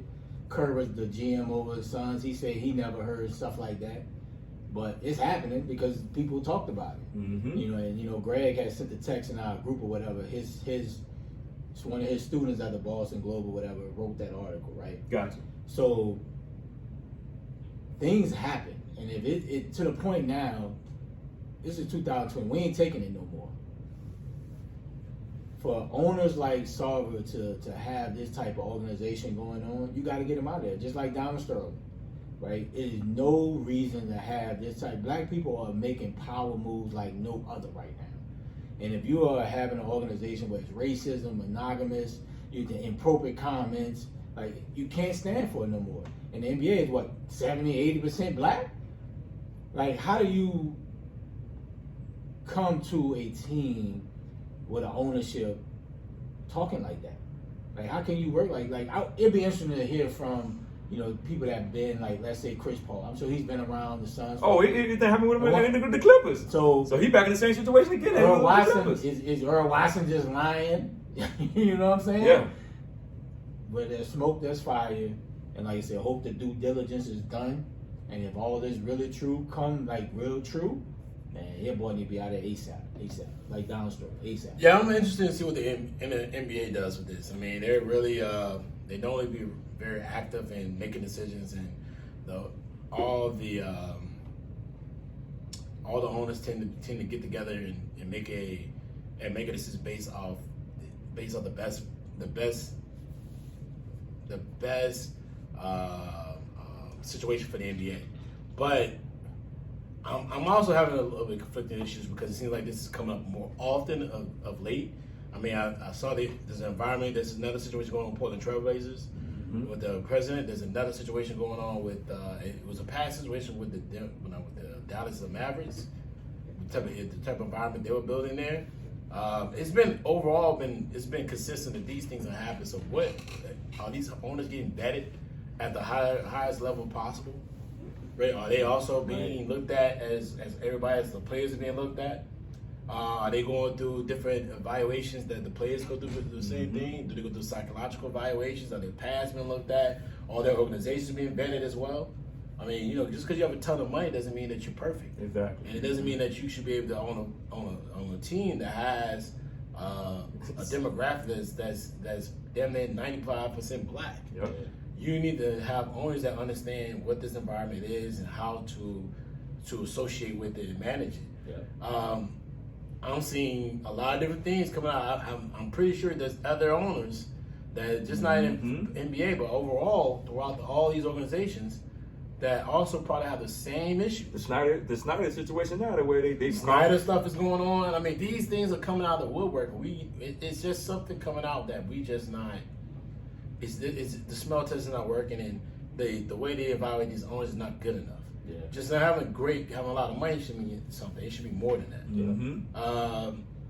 You don't hire a CEO just because sometimes he's great. Sometimes you hire a CEO because of the environment that's needed and the type of damn business that's being done there. Mm-hmm. So it's just overall, I feel like when you're trying to make these type of, I don't say allegations, but when these allegations come out, it needs to be more out there so everybody can hear and see and things can be done so we can circumvent what's going on, and so that you can start building cases out there so that when you bring owners in or potential owners, you know how these cases are going to be out there so that you can, when you interview them, you know what to do. It's more to it than anything else, and I just don't understand why we're not getting more information so we can use this as you, like I said before, as you out there working against interview these owners, potential owners. I mean, money is money. Yeah. I read somewhere before, if God cared about money, you would if God really cared about money like that, you would see it go to different people than what you see it goes to at times, right? It just money doesn't makes you more valuable. It doesn't make you a valued person. It just brings out the situation more in depth than what it is. And you can see that money's putting certain people's hands, but just not good people. So they need to do a better job vetting these guys.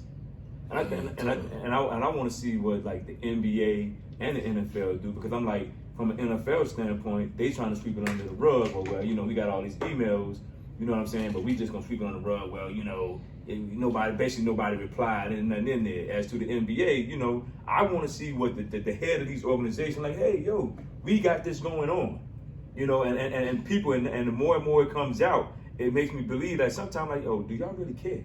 You know what I'm saying? You just want to keep these dudes in place, and it's crazy because you shouldn't want to keep them in place. Yeah. They need to go. Yep. Good. We'll see.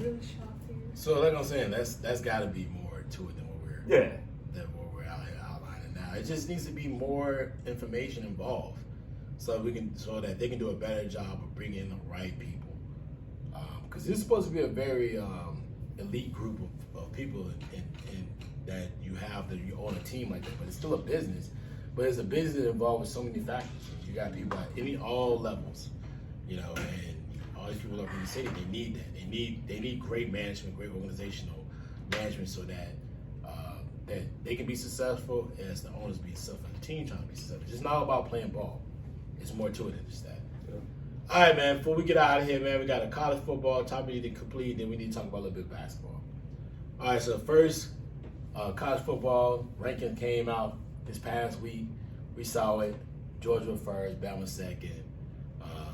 Michigan State was third. Fourth was Ohio State. Fourth was Oregon. Ohio State fifth. Cincinnati sixth. All right, Ray, give me your thoughts on that lineup. It's solid right now. There's no debate about Georgia, Alabama, Michigan State. They beat Michigan. I give them that. But I don't think Cincinnati has a right. The strength of schedule is not there, right? And you can't put them over Ohio State. You can't put them over Oregon. So just let it play out. Cincinnati may get there, but I just think they're on the outside looking in, man. And it's gonna always be that for the kind of the second tier FBS schools. It's gonna always be that way. Yeah, none of the Power Five. Yeah, it's just not conducive for them to be in the top four unless they expand the playoffs. I'll let you in this one. It's just how it is, bro. Listen, Cincinnati they're gonna be in the playoff. You think they're gonna make it? They're gonna make it. Because everybody's gonna chemicalize each other. It's more of a, if you look at the way these schedules are, and they actually built it in this ranking to show you they're gonna make it. How? Michigan State has to play Michigan. No, they play Michigan, but they have to play Ohio State, and I think Penn State still. Mm-hmm. Right? They still got to get through them too. So and they got to win today against Purdue. And they got to win, and they're down right now. If I'm not mistaken, they're down 21-7.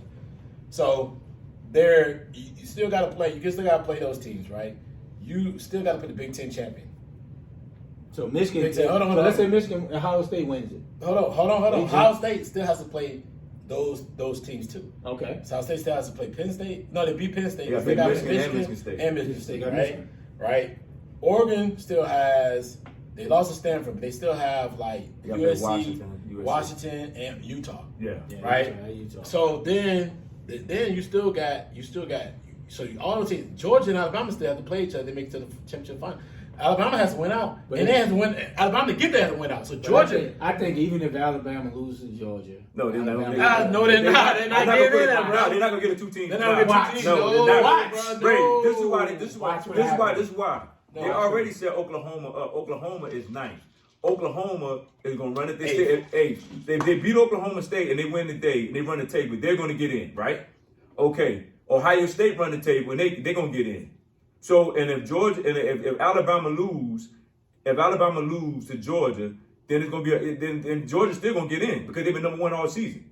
If Georgia gets to the SEC championship without a loss, yeah, they get in. They get in with a loss. So with a loss, so how the Pac-12? So you got to hope that Georgia wins out anyway. But Alabama loses, If Alabama wins, they're gonna get in. But Alabama lose, so they're not gonna get in. All right, so Rory got a loss. So how Cincinnati gets in? So let's say Georgia, Alabama play SEC championship. Alabama's not getting in. That's So one. let's say Alabama wins.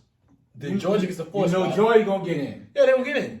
The So that's Big two Ten spots. winner gonna get in. Yeah. But then we'll And, go. and the Oklahoma Pac-12 gonna get one. Nah. Or either the Big 12. Because Oklahoma Oklahoma, the if two. Oklahoma goes undefeated, Oklahoma's getting in. But how do Cincinnati get in? They won't Oregon, get in. hold on, Oregon already got a loss.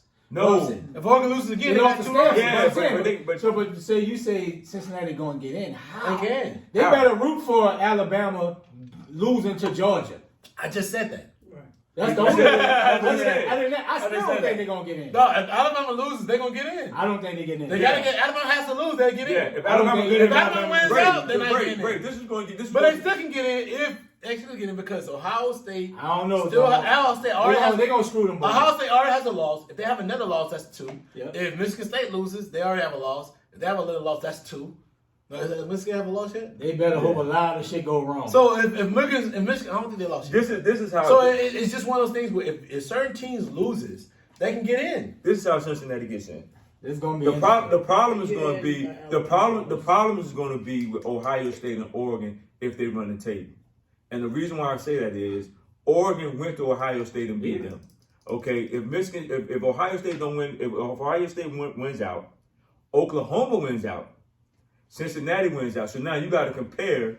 You got to compare the Oregon Ohio State situation because Oregon went to Ohio State and won. Cincinnati beat Notre Dame on the road and they beat the Power 5 Indiana. Indiana's sorry. So now if Notre Dame keeps winning, who has Ohio State beaten?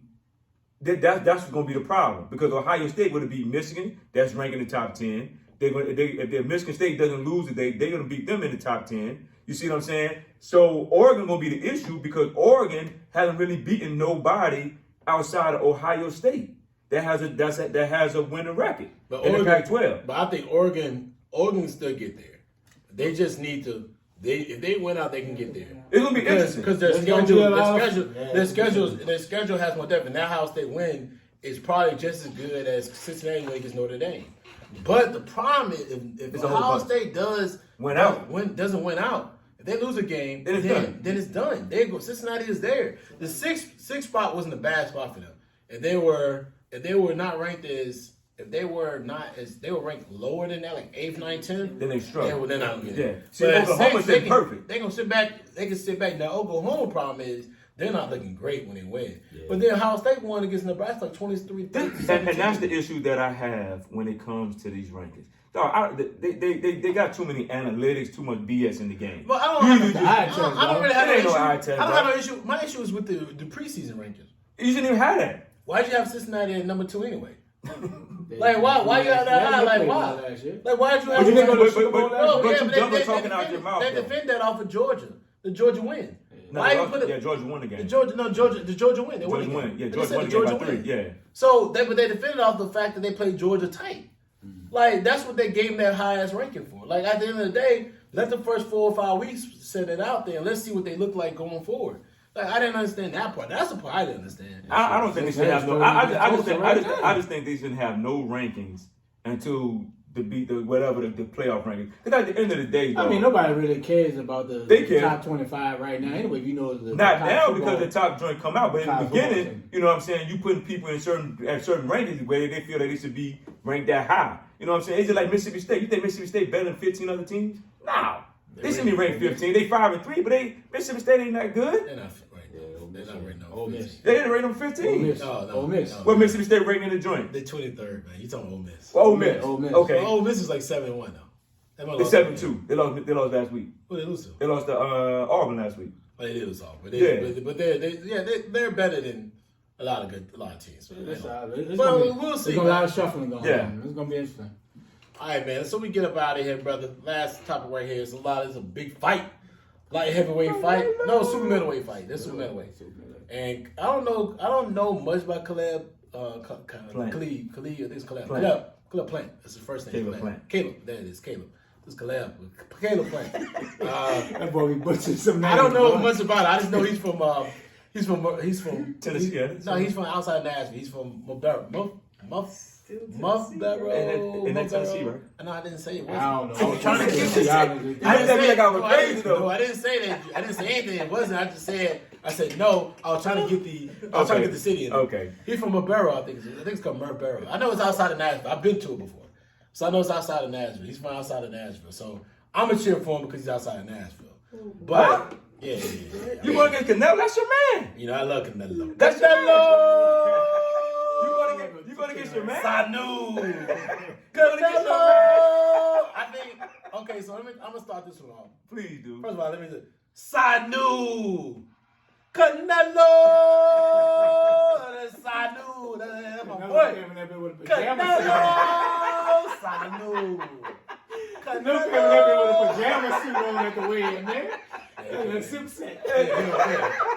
But here's the thing. I do feel like the Spence Canelo will be a problem for Caleb, and I think his name should be something else. It should be Caleb, not Caleb. But being that Caleb's from he's from the South. He's from, I think it's out of Murfreesboro. I think it is Murfreesboro. I think that's where he's from, and he grew up right outside of Nashville. The boy, I ain't gonna lie, he's got a lot of soul in him. He's got a lot of soul in him. He fights and lives in Las Vegas. He's from Ashland City, Tennessee. That's outside of Nashville. Yeah. But he's got a lot of soul in him. He's he definitely has got a Nubian queen as a wife. So I ain't mad at him. You know what I mean? So you know how we support that sport on. But I feel like he's gonna be a hard problem. He's got a lot of length to him. But Canelo's used to fighting people tall. When he fought the Crusher, the Crusher, yeah, it was a Crusher. He fought him. It was a lot of height and weight. But this dude Caleb, he's 21, 22 years old. He's young. Mm-hmm. He is a very good fighter. I don't know how old he is. How old is he? You looking at that right now? Yeah. But he's a very good fighter, bro. And he is undefeated. He's 21-0. Under 20, how old is he? 22. 22 years old? Yeah. And that energy, that youth, that talent, I don't know, man. This may be one of those times. Canelo's had a loss. He lost to the great one, Floyd Mayweather. But I do feel like he may beat something that he can't deal with. I know Andre Ward's been in Caleb place, his training sessions. And I don't know, bro. This may be it. But I do love, I love Sanu. Canelo. That's my guy right there. Sanu. He made me a lot of money. When I tell you he made me a lot of money, he done made me a lot of money. How old is he? 25. He's made me a lot of money. That boy Sanu has made me money. You know what I mean? Well, he from Tijuana, Mexico is somewhere he from. Tijuana. That's how I was 29. And I watched Narcos yesterday. Watched all 10 episodes. You already know. You already know how I'm feeling right now. Yeah, Caleb is 29. I'm feeling like I can slam coke state to state. You know what I'm saying? I feel like I can sell coke state to state right now. But anyway, man, listen. I do in this fight, man. I think Caleb takes him the distance. I just think it's one of those fights that's going to be tough. Caleb does fight around the jab. He has a lot of versatility to his game. I've watched him fight before. He loves the versatility, some power, movement, leg movement. He likes to move around the ring a lot. I feel like he's going to, listen, Canelo's going to try to press him. But the jab's going to be there. He's going to be able to fight over that jab. Man, and it may look like how Floyd fought him. Moved him around, made him move off that pivot, couldn't stay on that back foot. The only way Canelo can win this fight is by knockout. And I don't think he's going to do it with this kid. This kid's actually got a chin, too. So, hey, man, we'll see, bro. But I got Plant in the decision. 12 rounds, go ahead. Canelo in the TKO, 7 rounds. Ooh, that's what you going with? Canelo just too tough, though. He's tough, man. Caleb Plant is a pretty good fighter. I saw him fight a couple times, and he got a good jab. Like you said, he got a good jab. He got power. He can move around, head motion. Canelo, ever since that Floyd fight, he just took over the world. Yeah. After he lost to Floyd and got himself back together, he understood, like, once Floyd got out of the business, he was going to be that guy. And he's the biggest draw No matter where you put him, he's gonna be that draw. And I think, you know, Canelo with the power, he has speed. You know, he can take some punches. I can see this being the more of, like you said, like the Floyd fight. But I do think Canelo sneak one out late in the rounds where he catch Caleb not paying attention. And I think he get him in the late, like 9th, 10th round with a TKO. Let's do it. I hear y'all, man. Listen, I watch these boys, and the one thing about one thing about Canelo, he does fade late, unless he catch around the 7th or 8th round. He's gonna have to press this kid, and this kid moves. Yeah, he has length, size, he moves. This may be one of those fights at super middleweight. He's gonna come in great shape, fantastic shape. He's not gonna have to cut weight. He's already like at 2020. He's been fighting super middleweight for a very long time. He's not gonna have to cut any weight. He's gonna come in there with the weight expectation he needs. He doesn't have to do anything else. Canelo coming up. Sometimes coming up doesn't always mean you're gonna win. Yeah. And Canelo just fought light heavyweight. It's a little weight he's gonna have to cut. A little muscle he's gonna have to cut now. I've seen this before when somebody has to cut weight like this. You know, I'm telling you, like who he fought last? Canelo fought the kid from England last. Yeah. And I think he had to knock him out or He knocked him out. Dude didn't come out. He was punishing. Yeah, but he fought at he's fought at super middleweight, he's fought at light heavyweight. And I feel like coming down that weight with a kid who's coming up, this is gonna be one of those fights, it could be a And he do have the height advantage too, where he can fend them off. Well, height has not always been Canelo's issue. When he fought Punisher, he had the height advantage, but Punisher had been some wars since then. Andre Ward has showed like you can punish him. The other guy knocked him out. The other guy, I can't remember his name right now. He knocked out Punisher. But I just feel like this is that fight, man. Like sometimes you fight a dude that has a skill, and Joe Saunders, that was the last fight. Plant has great hand speed. Yeah. I watch these dudes, man. I'm very intuitive to the game. I would love to see this fight happen because I want those kids. I want the twins to finally find fighting somebody. Charlo. I want the older Charlo to win the Well, he just got whooped. He got his last fight. He looked horrible. And that dude really beat him. They gave him a decision. Yeah. I mean, it was split decision, but the dude really. I'm excited to see because I want Charlos to fight one of the older Charlo, the one that's not the older, the other twin is in this division to fight one of these winners. Yeah, but I think this is gonna be one of those classic type of fights. If it goes down to the wire, I do think they're gonna give it to Canelo because of the name. Mm-hmm. But I do think this kid has the ability to beat Canelo. And I mean, when I say beat him, I wouldn't be surprised. Canelo's never been knocked down. He's been not knocked out. He's been knocked down before. So I wouldn't be surprised if this kid can get to him. Mm-hmm. Yeah, but the experience will mean a lot. Mm-hmm. You know, but Canelo's no against you, dog. Listen, I'm just betting against you. Because you still my guy. Because Canelo's I knew. That's my guy right there. I knew. But he won me a lot of money. A lot of money, my brother. You know what I'm saying? My Spanish brother. Shout out to Narcos. It was great. Mexico season 3. I haven't seen season 3. I think the series 3. Go see it. I mean, it's on what's the name? It's Netflix. It's on Netflix. I watched all 10 episodes already. You know what I'm saying? Already. You know what I mean? And I ain't gonna try to tell you what's gonna happen, but just know that next series, they're gonna focus on Chapo. Let's go. They're gonna focus on Chapo. El Jefe Chapo, like JD. El Jefe Chapo. You know what I mean? Boy, all right, fellas. Let's get our final thoughts before we get out of here. Ray, I'm gonna start with you. Man, great show, man. It's good to be in the building, man, with the fellas. We know we down 1, but we got big things coming, man. Well, I feel like we need to put down a t-shirt. Feel good to be in the building. Go ahead, man. That's a good one, bro.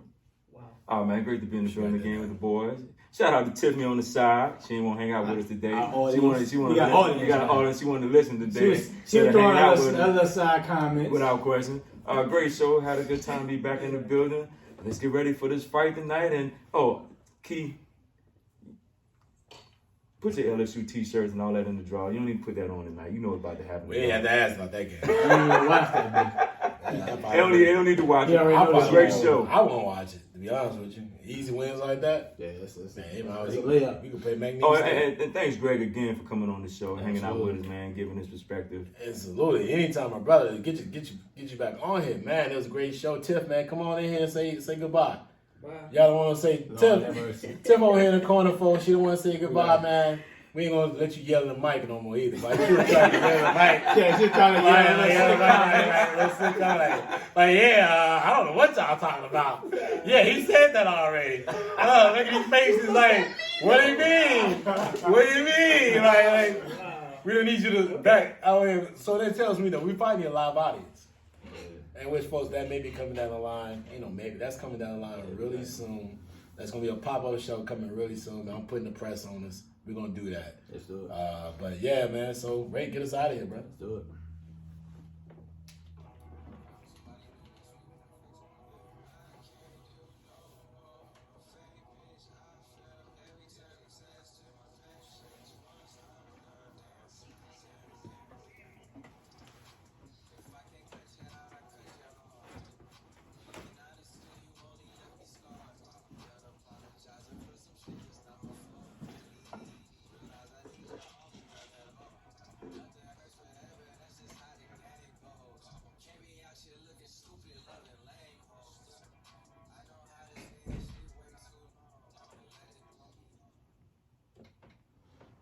Alright, bro.